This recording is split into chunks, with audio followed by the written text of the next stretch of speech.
La nueva creencia más importante era la respuesta a la gran pregunta de por qué los humanos debían ser buenos. Porque en el siglo II a.C., algunos judíos empezaron a creer que los muertos resucitarían un día y serían juzgados, y los buenos irían al cielo y los malos al infierno.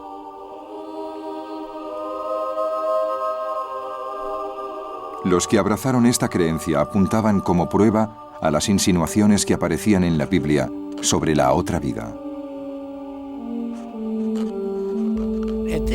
En ese punto de la historia sagrada, creo que la gente empezó a ver cada vez más la otra vida como el lugar donde se hace justicia. Después de la muerte es cuando se saldan todas las cuentas. Por eso se volvieron hacia las Escrituras para encontrar pruebas que apoyaran esa idea, y desde luego, pruebas no faltaban. La creencia de que la Biblia estaba inspirada por Dios también aumentó el interés por sus profecías sobre acontecimientos terrenales. La profecía que más influencia tuvo era la que decía que se acercaba una época de disturbios y que mientras durara, Dios se pondría del lado de los que cumplieran el contrato, como los antiguos patriarcas. Estas nuevas formas de entender la Biblia no solo transformaron el judaísmo, sino que lo prepararon para luchar por su supervivencia.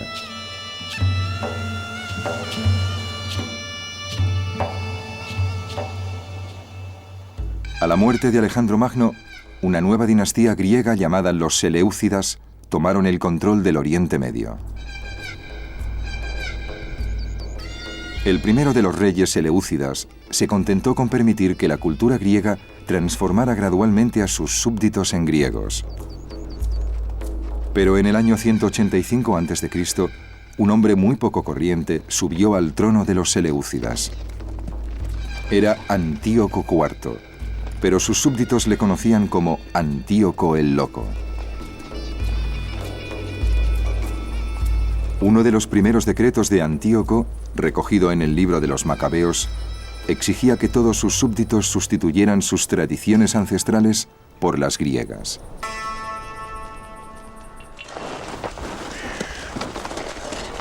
El rey emitió una proclama para todo su reino, diciendo que todos debían formar un solo pueblo, renunciando a sus costumbres particulares.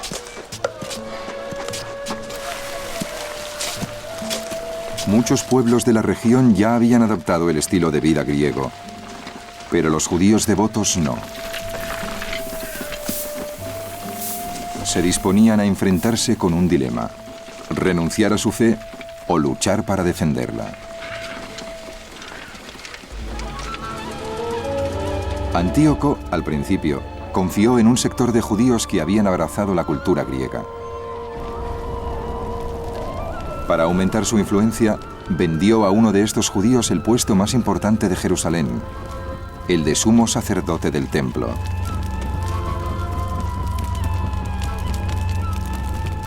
Jasón usurpó el puesto de sumo sacerdote, prometiendo a Antíoco 360 talentos de plata. En cuanto subió al poder, Jasón se dedicó a convertir a sus compatriotas al estilo de vida griego.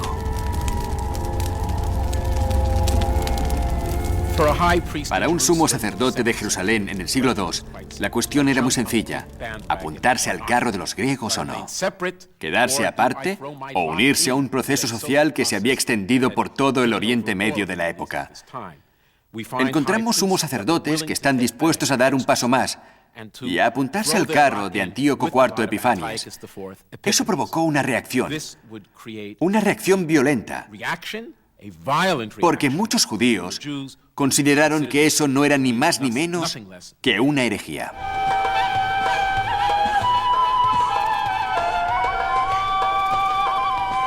La circuncisión era el símbolo definitivo que distinguía a los judíos.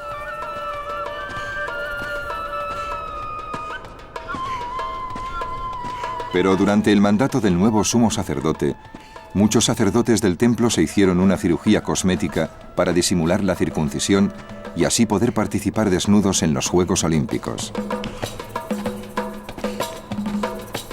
El proceso de helenización alcanzó tal nivel que los sacerdotes dejaron de mostrar interés por los servicios del altar. Salían corriendo a tomar parte en los juegos en cuanto oían la señal. Había cosas de la cultura y la civilización griega que eran totalmente inaceptables para los judíos. Entre ellas, claro, el concepto religioso de una pluralidad de dioses. A nadie le entra en la cabeza que eso sea aceptable para los judíos. También algunos aspectos de comportamiento, por ejemplo, los gimnasios y los ejercicios desnudos. Pero el problema no era tanto la desnudez como la auténtica devoción que sentían por el cuerpo humano. Esta clase de conceptos teológicos, ese tipo de actitudes, eran totalmente inaceptables para la mayoría de los judíos. Según el libro de los Macabeos, el insulto definitivo para los judíos llegó cuando Antíoco ordenó que el alma y el corazón del judaísmo, el templo de Jerusalén, se convirtiera en un templo griego.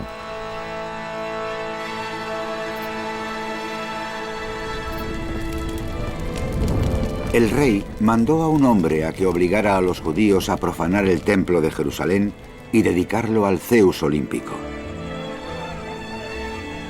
El templo se llenó de la intemperancia y la depravación de los paganos que gozaban con prostitutas y tenían relaciones con mujeres en el recinto sagrado.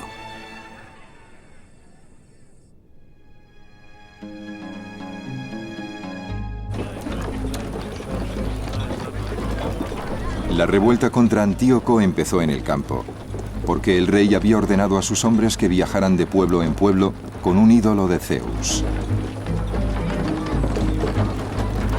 Los comisionados del rey llegaron al pueblo de Modein para obligarles a ofrecer sacrificios. Muchos israelitas se reunieron a su alrededor, pero Matatías y sus hijos se mantuvieron aparte. Los comisionados del rey se dirigieron a Matatías. Tú eres un líder respetado, un gran hombre en esta ciudad. Si eres el primero en avanzar y obedecer las órdenes del rey, tú y tus hijos seréis premiados con oro, plata y muchos regalos. Levantando la voz, Matatías respondió: aunque todas las naciones que viven en los dominios del rey le obedezcan, mis hijos, mis hermanos y yo cumpliremos el contrato de nuestros antepasados.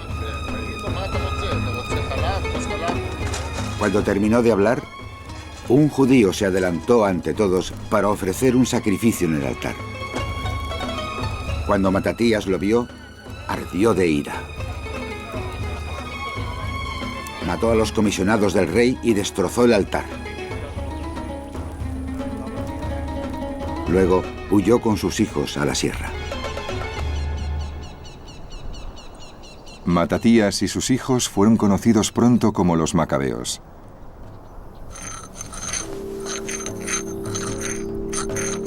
Su revuelta era la prueba de que el compromiso de los judíos con la religión del libro divino era tan fuerte que morirían por defenderlo.